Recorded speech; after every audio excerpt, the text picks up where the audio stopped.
अगर आप लोगों ने भी अपने घर पर तोरई के पौधे लगा रखे हैं, लेकिन आपके तोरई के पौधे पर या तो फल फूल नहीं आते हैं या फिर छोटे छोटे फल आते हैं वह काले पड़ करके यानी कि सूख करके जड़ जाते हैं, या फिर आपके पौधे पर जो है फल फूल ही नहीं बनता है, तो दोस्तों इस वीडियो में हम आपको पूरी डिटेल के साथ बताएंगे, इसलिए आप वीडियो को बिना स्किप के देखते रहिए।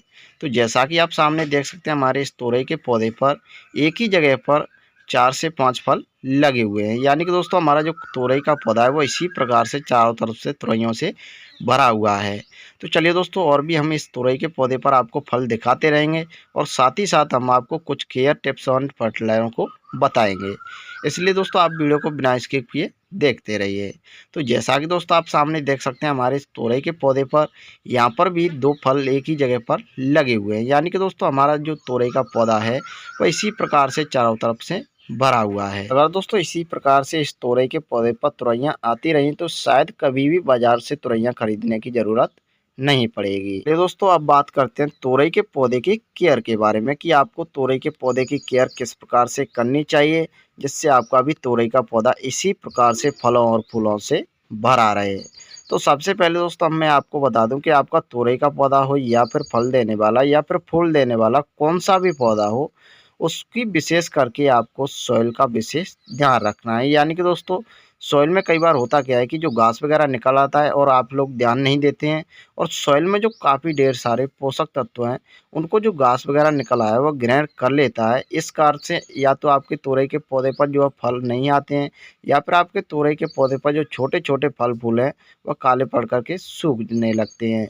तो दोस्तों इसलिए आपको इस चीज़ का विशेष ध्यान रखना है।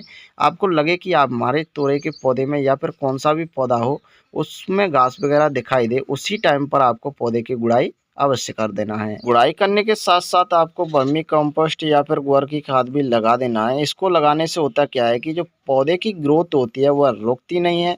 अगर दोस्तों पौधे की ग्रोथ होती है तो उस पर फल फूल आने के चांसेस भी बने रहते हैं, इसलिए दोस्तों आपको इस चीज़ का भी विशेष ध्यान रखना है। और साथ ही साथ आपको 24 से 48 घंटे के लिए छोड़ देना है। 24 से 48 घंटे के बाद में आपको पानी भी डाल देना है। तो दोस्तों इतना काम कर लेते हैं तो आपके तोरई के पौधे पर जो है फल फूल आने के चांसेस 100% हो जाते हैं। और दोस्तों साथ ही साथ आपको पौधे में सिर्फ नमी बनाए रखनी है, कभी भी ज़्यादा ओवर वाटरिंग नहीं करनी है। जब भी आपके तोरई के पौधे पर छोटे छोटे फल फूल बनना शुरू हो जाते हैं और आप लोग ज़्यादा पानी डालते हैं तो आपके तोरई के पौधे पर इस रीजन से भी छोटे छोटे फल फूल जड़ सकते हैं। इसलिए दोस्तों इन सभी चीज़ों का आपको ध्यान रखना है और आपका भी तोरई का पौधा इसी प्रकार से फलों और फूलों से भरा रहेगा। और साथ ही साथ हम आपको बताएंगे अगर तोरई के पौधे पर फल फूल नहीं बन रहे हैं तो किस प्रकार से आपके तोरई के पौधे पर फल फूल बनना शुरू होंगे। तो दोस्तों इसलिए आप वीडियो को बिना स्किप किए देखते रहिए। और आप सामने देख सकते हैं हमारे इस तोरई के पौधे की जैसे ग्रोथ हो रही है उन्हीं में से छोटे छोटे फल फूल निकलना शुरू हो रहे हैं, यानी कि दोस्तों हर एक लीव्स पे से छोटे छोटे फल बनना शुरू हो रहे हैं, यानी कि आप सामने देख पा रहे होंगे। तो दोस्तों हम आपको अब आगे वीडियो में दिखाएंगे किस प्रकार से आपको कौन से फर्टिलाइजर और कितने कितने डालने हैं, इसलिए आप वीडियो को देखते रहिए। तो आप सामने देख सकते हैं इस पौधे की ग्रोथ भी काफ़ी अच्छी तरीके से हो रही है, यानी कि दोस्तों पौधे की जो ग्रोथ है वह काफ़ी फास्ट तरीके से हो रही है। अगर दोस्तों पौधे की इसी प्रकार से ग्रोथ होती रही तो इस पर काफ़ी ढेर सारे फल फूल भी आते रहेंगे। तो जैसा कि दोस्तों आप सामने देख पा रहे होंगे हम आ चुके हैं पौधे की रूट्सों की ओर, जो कि आप सामने देख सकते हैं।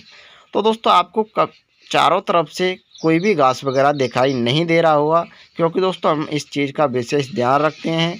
और साथ ही साथ आपको इस पौधे की जो सॉइल है वह ज़्यादा हार्ड दिखाई नहीं दे रही होगी, आपको नॉर्मल दिखाई दे रही होगी, ज़्यादा हार्ड भी नहीं है और ज़्यादा इसमें नमी भी नहीं है।